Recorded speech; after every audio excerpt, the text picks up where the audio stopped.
Phone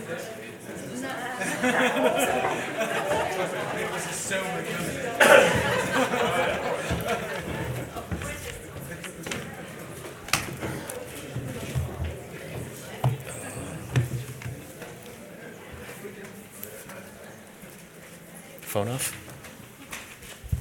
Phone's off. Phone's off.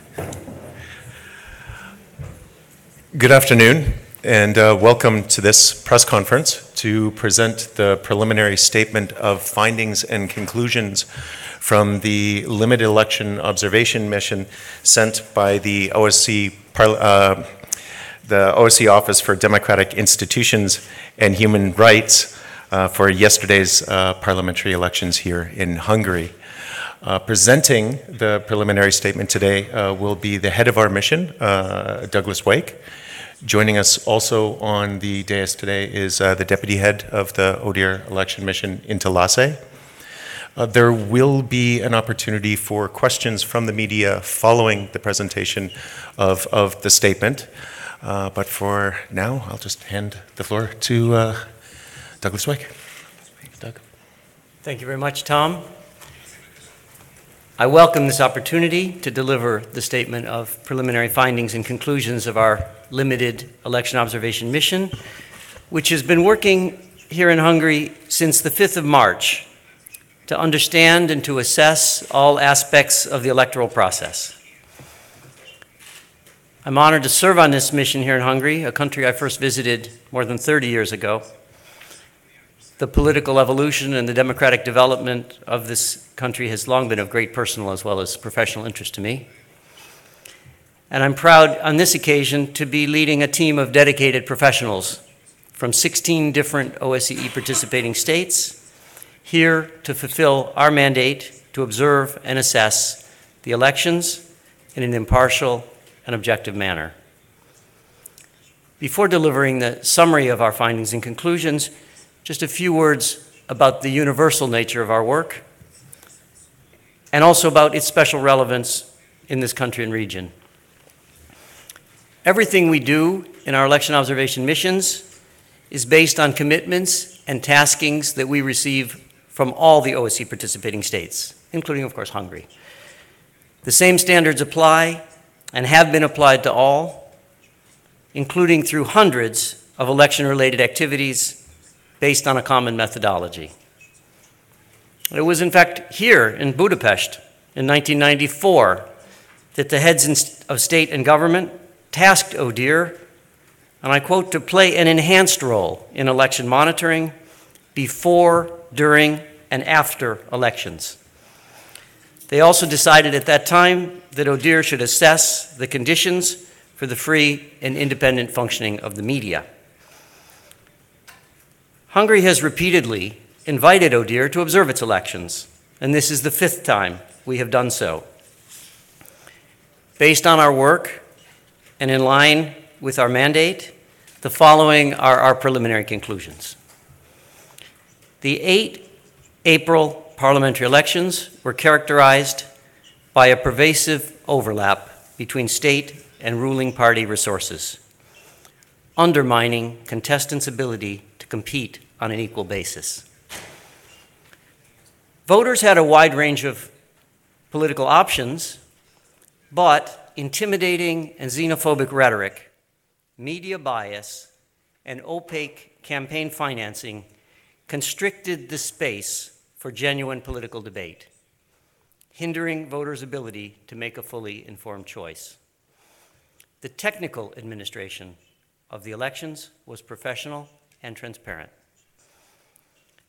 Fundamental rights and freedoms were respected overall, but exercised in an adverse climate.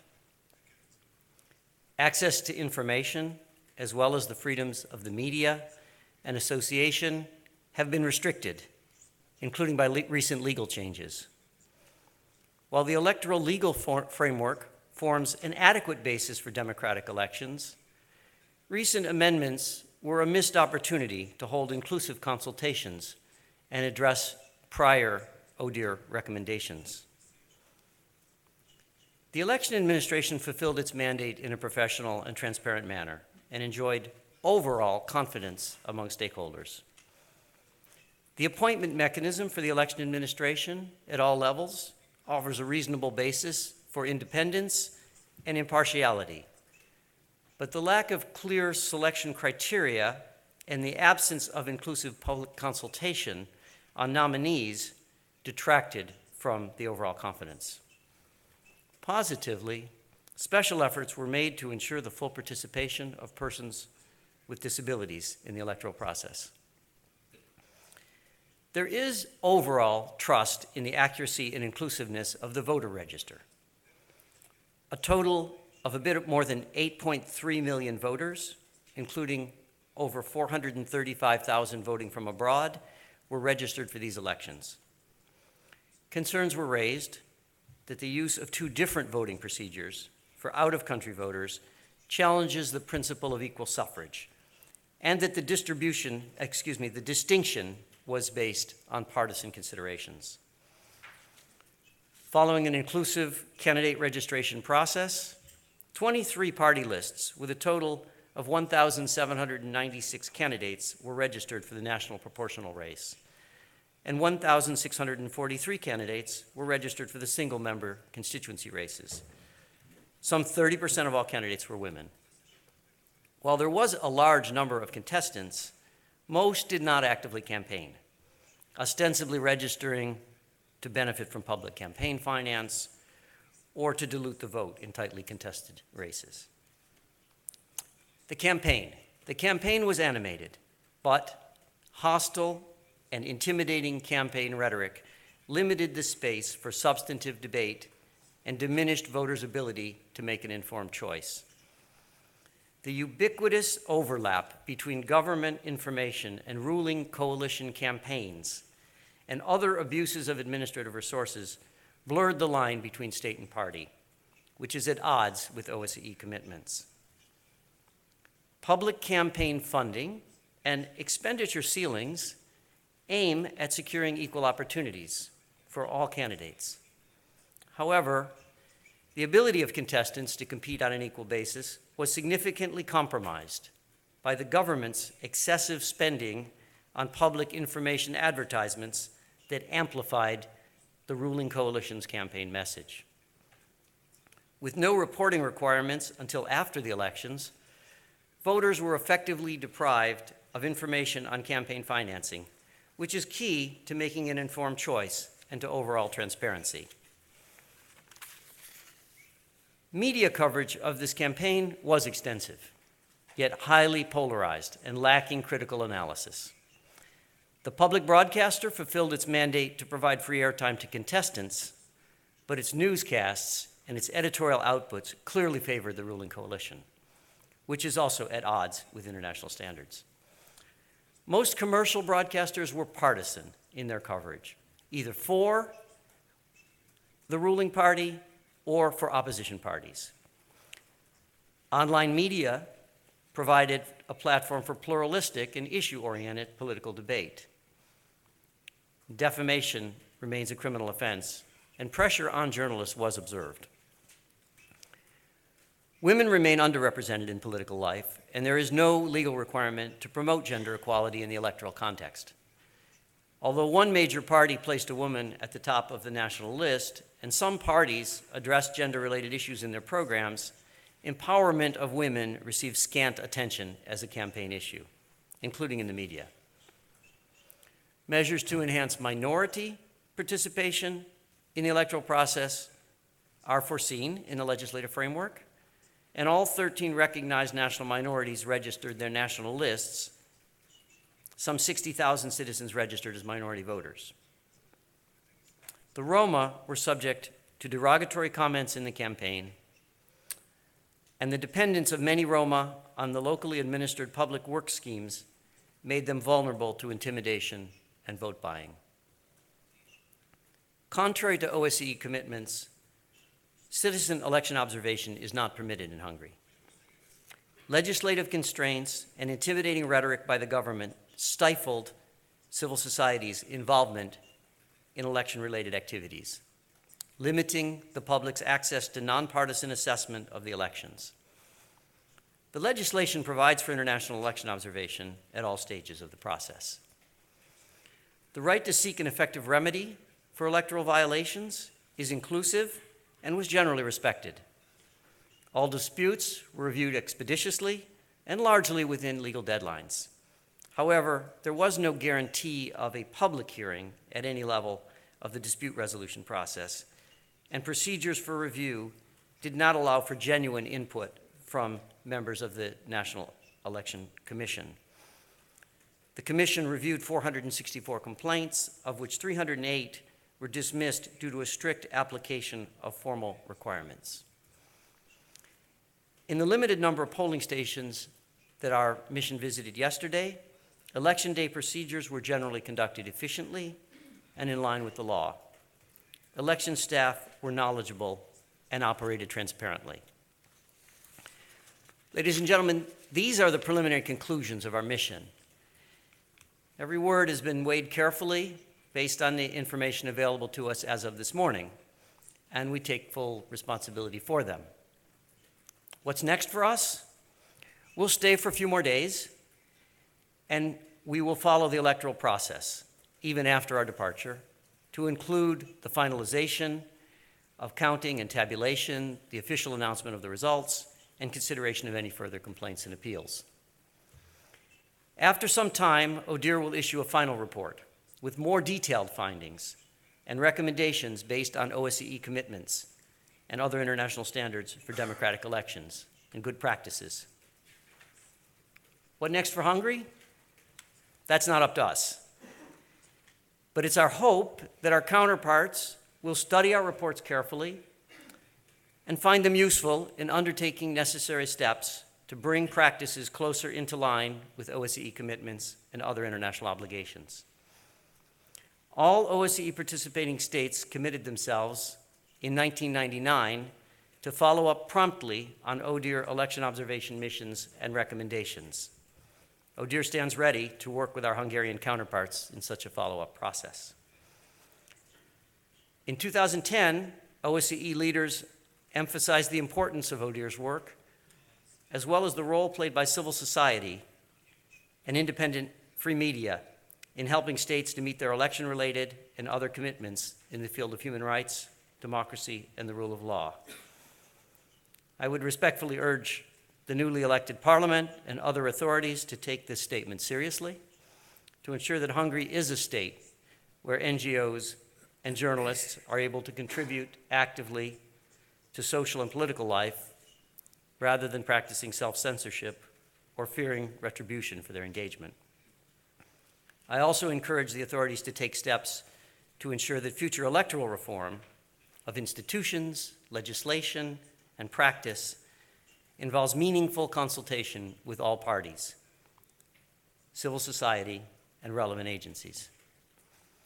In closing, I would like to express my appreciation to the Ministry of Foreign Affairs and Trade for inviting ODIHR to observe these elections, and to many Hungarian government and other officials, as well as candidates, representatives of political parties, civil society, the media, international community, for their cooperation with our mission and responding patiently to our many questions. Special thanks go to the National Election Commission, the National Election Office, and the election administration at all levels for facilitating access by our observers. I finally want to express the profound hope that our work will be understood in the spirit it is intended as a contribution to the implementation by Hungary of its international commitments in the field of elections. Thank you, and I'll be ready to take questions. Okay, thanks very much, Doug. As Doug mentioned and I did earlier, we now have time for questions from the media. I'll ask you if you do have a question to ask, please raise your hand, and we'll have a microphone brought to you. Could you please, before asking your question, though, just give us your name and the media outlet for which you're working.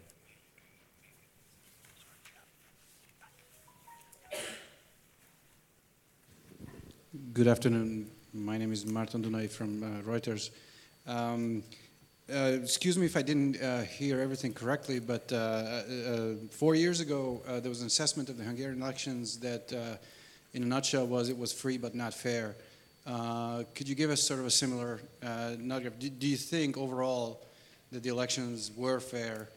From your comments, it sounds like you didn't, but I want to hear your opinion on that. Thank you very much. I've heard many times or seen in writing characterizations of predecessors' comments on the elections in 2014. But I think what we should do right now is focus on the findings that we've made over the course of the past weeks. And what we pointed out, particularly at the beginning of our statement, is that there were serious issues with regard to pervasive overlap between state resources and ruling party resources. There were issues that overall affected the ability of contestants to compete on an equal basis. At the same time as there were a number of concerns about the ways in which voters were able to get information and make an informed choice. At the same time, we also pointed out that the administration of the elections technically was quite professional and transparent. I think I'll leave my characterization at that for the moment, but be happy to take more questions.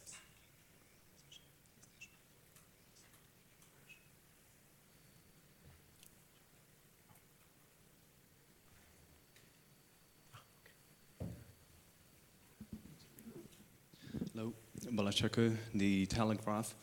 The last week, our media leaked an email from the Foreign Ministry here in Hungary, in which the ministry was actually asking missions and embassies across Europe, and they demanded them practically to send back to Budapest information regarding migration, but negative information they were asking for. Could you comment on this, please?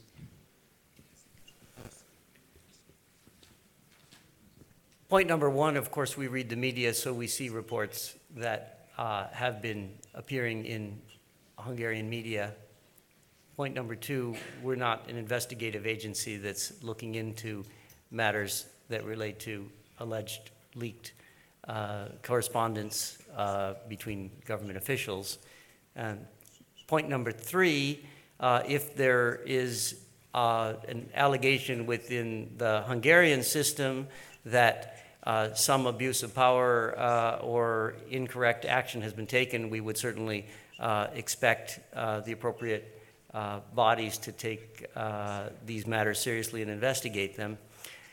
If I move from that specific set of allegations, which I'm not able to say really more about, you mentioned the topic of migration, and certainly if you look through our report, not only the part which I've read, but the detailed preliminary findings and conclusions which we've provided, when we talk about an overlap of state and party resources, and we talk about the administrative resources that were used to, on a very large scale, provide information to the citizenry that overlapped with information that the ruling party was providing.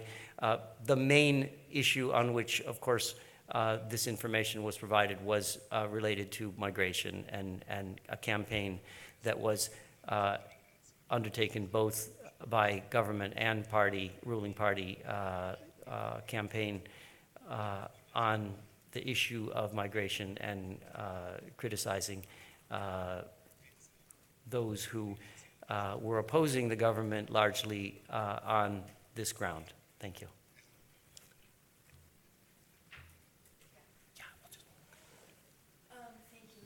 Actually, if you could just wait for that. It's a convention, the microphone.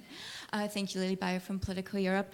So you mentioned here several different issues. You mentioned vote buying specifically, intimidation, lack of access to independent media, inability to compete in an even kind of playing field. Do you think that all of these issues combined had an impact on the actual result of the election? You know, our role is to look at the process. Our role is to look at the implementation of commitments that are undertaken in an international context. Of course, we do comment in our conclusions about the fact that a number of the issues that you mentioned had an impact on the ability of candidates in the first instance to compete on an equal basis, and on the ability of voters to make a fully informed choice. How that may or may not have affected results, how it affects whether a particular person votes a particular way, is not something that we as an international organization can assess. So I think I would leave that there. You mentioned vote buying as something that was in our statement. I think that needs to be put in the larger context in which we addressed it as one of a large number of issues where some of these resource issues were at the top of the page.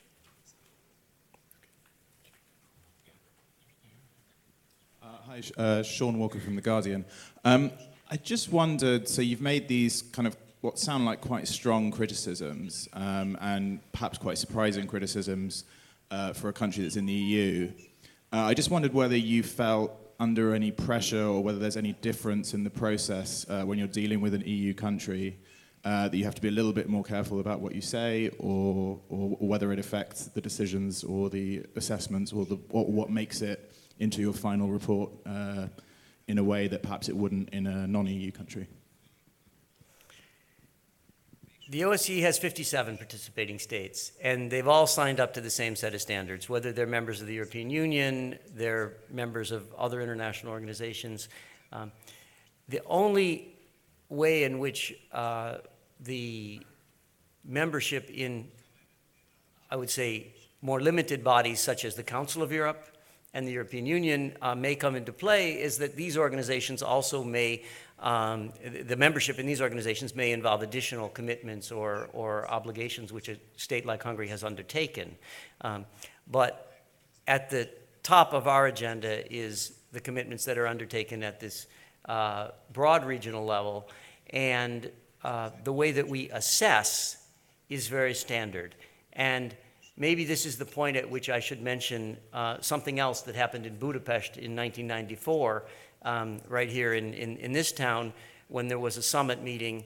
Not only was ODIHR given an enhanced tasking to look at all aspects of election from beginning to end, pre-election period as well as post-election period. Not only were we given a special mandate during election periods to look at media issues, but the OSCE was also, the OSCE ODIHR, our office, was actually asked to put together a handbook. And yes, I did bring one along. It's a so-called election observation handbook. We're now on the 6th edition of it. But it was something that we were asked to do specifically to make sure that methodology is clearly laid out for anyone who wants to read it. There are copies online. And it's the same that we apply to every OSCE participating state. So I think that's the main message. Obviously, states belong to different sub-regional groups, and that may affect some of their policies and commitments. But what we're looking at is whether they are implementing the commitments that they made in the broader context.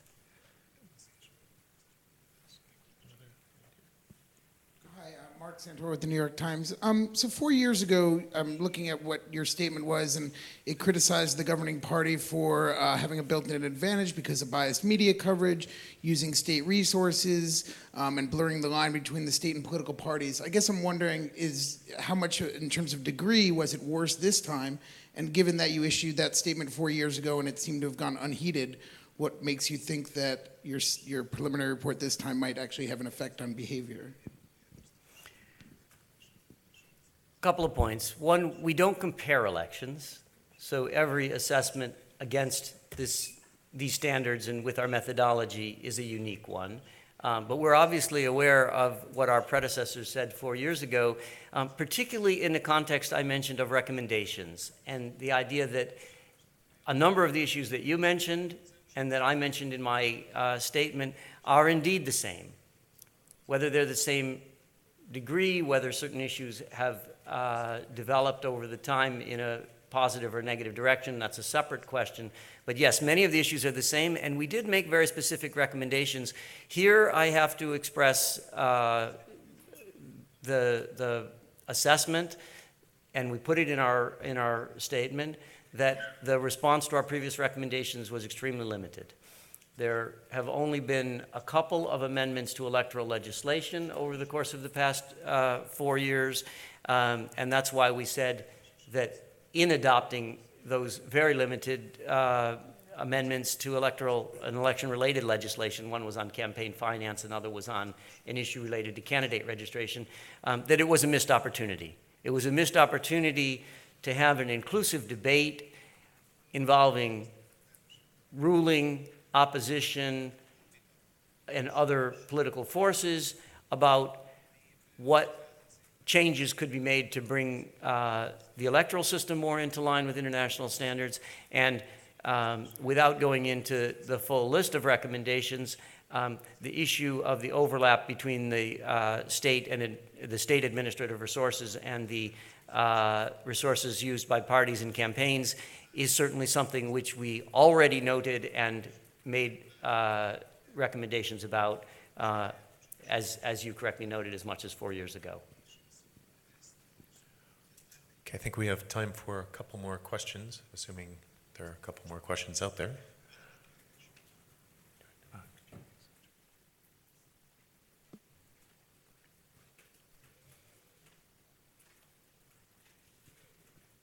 Herman Gábor vagyok a Hír TV-től, és hogyha lehetséges, nem tudom, lehetséges, akkor két kérdésem lenne.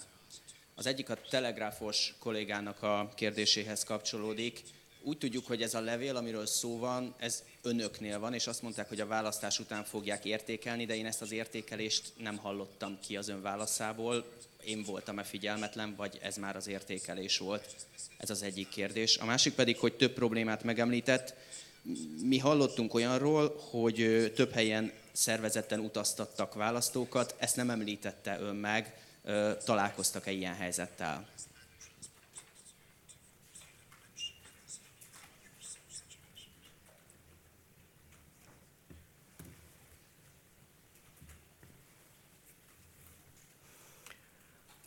With regard to your question about the previously mentioned issue raised by another correspondent concerning allegations, I don't believe that I made any promise that we as the OSCE ODIHR are going to evaluate allegedly leaked correspondence involving government officials. It's not really our role to do that. I think I mentioned, in fact, that if this is something where there are allegations within the Hungarian system, that they should be addressed by the appropriate bodies. But this is not something on which I think you can expect us to be coming forward, and I think it's a bit of a distraction from the issue that was raised by the previous correspondent about the anti-migrant campaign in general, which I think is something where we have expressed and would continue to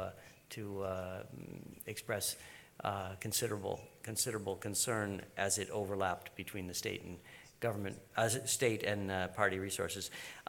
With regard to election day issues, including the one that you mentioned, I need to make clear that as a so-called limited election observation mission, we are not engaged and have not been engaged over the course of election day in a systematic or comprehensive evaluation and assessment of voting, counting, tabulation processes, as we might in some other missions. The issue that you mentioned of transporting of voters comes up as an allegation in many countries, number of contexts, and to the extent that more information about such allegations comes to our attention, we could address them in our final report. But I would stress that our overall, while limited, our overall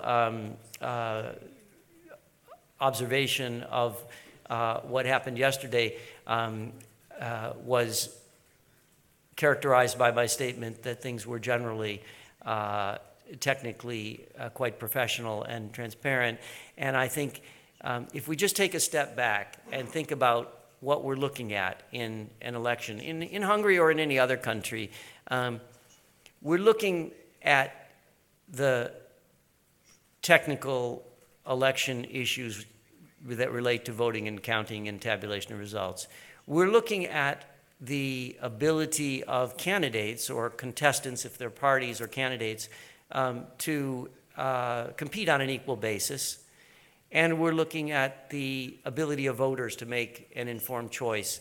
The first of those issues, the technical aspects of elections, are not the issues on which we, in our report, have devoted considerable attention, because they're not issues in which most interlocutors, most of our counterparts, indicated that they had particularly grave concerns.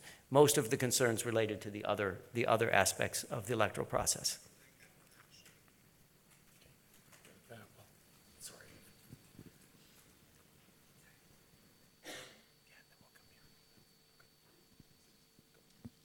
Do you mind if we'll come back your way?